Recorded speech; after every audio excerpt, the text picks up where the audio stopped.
Good morning, students. In today's class, we are going to see the first experiment of op-amp and linear ICs laboratory. So, the subject code is 18EEL48. As a first experiment, we are going to see design and verify a precision full wave rectifier to determine the performance parameter. So, we know that the rectifier will convert the given AC to DC. So precision rectifier, it is one of the application that is designed by using an op-amp. So the precision design configuration is obtained with the operational amplifier to have the circuit to behave like a diode or a ideal diode or a rectifier. So it is a very useful for signal processing purpose. With the help of this precision rectifier, high precision signal processing can be done very easily. So the op-amp based precision rectifier, it should not be confused with the regular rectifier which is designed by means of op-amp, by means of MOSFET, IGBT or any active rectification ideal devices. So now we are going to see the aim of the experiment. So the main aim of the experiment is to design and test the performance of full wave precision rectifier by using an op-amp. This is the circuit diagram for a full wave precision rectifier by means of an op-amp. Here we have two operational amplifier. One is made to operate in non-inverting mode and other one is made to operate in inverting mode. So the basic operation of inverting and non-inverting amplifier is when you are going to give the input at the non-inverting terminal, the output is going to have a 0-degree phase shift. Whereas when you are going to give the input at pin number 2, which is an inverting terminal, the output is going to be 180-degree out of phase with respect to the applied input. And in this, the diode configuration is shown over here.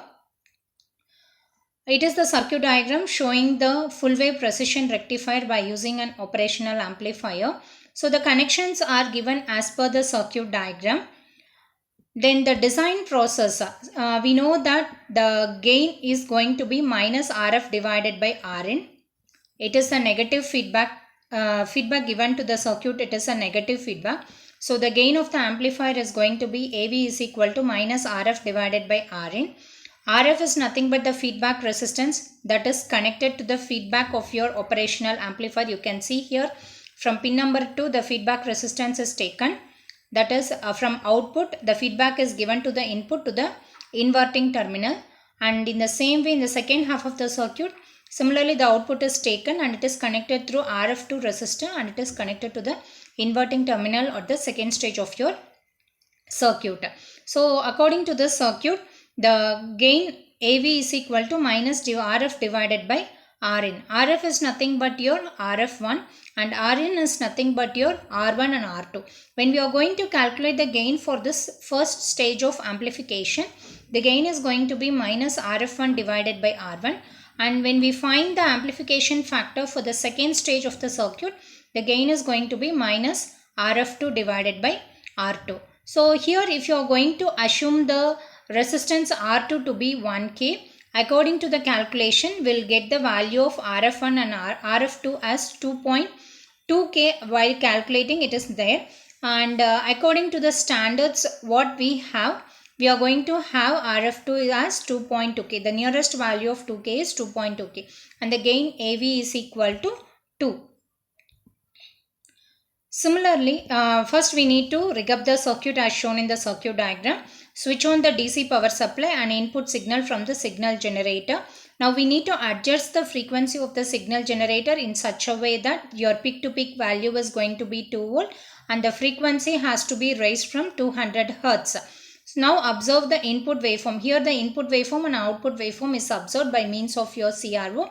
CRO has two channels. One is channel number 1 and another one is channel number 2. If you are going to connect the input to channel X, the output can be taken from channel Y.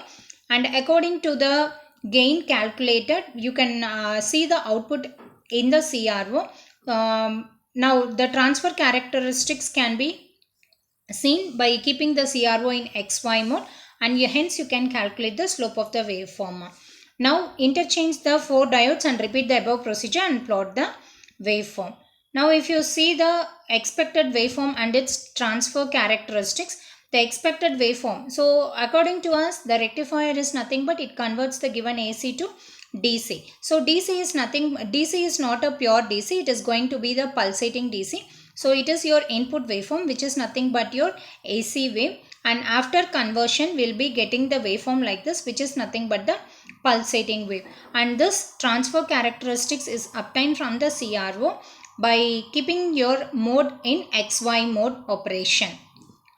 Now we will see the practical demonstration video of your precision rectifier.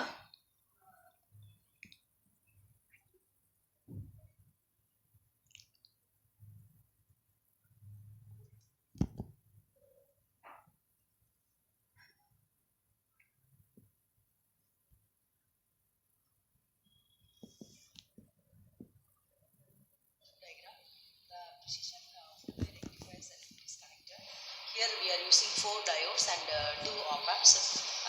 Same thing here, we have to give VCC supply at pin number 7 and minus VE supply at pin number 4. The input I have given, peak to peak is here the input voltages. This is input voltage. Input voltage I given peak to peak 10 volts and 1 kilohertz frequency I have given. And here this one to check the output I have connected the pin channel 2 probe at pin number 6 of the second op amp. Okay, so now I am going to show the output. Okay, to see the input I have connected at pin number 2 of second op amp, and to see the output I have connected the probe, the second channel probe at pin number 6. Okay, this is the input waveform. Now I am going to see, this is nothing but your output of your full wave rectifier. Here there is some clipping because of some diode problem and we have not used capacitor. So this is the full wave output of your precision rectifier. What is the difference between precision rectifier and the conventional rectifier? Already I have told that precision rectifier will start conduction even less than 0.7 cut in voltage. Okay, so that is the difference between precision and conventional rectifier. So this is your output of the full wave rectifiers. Thank you, students.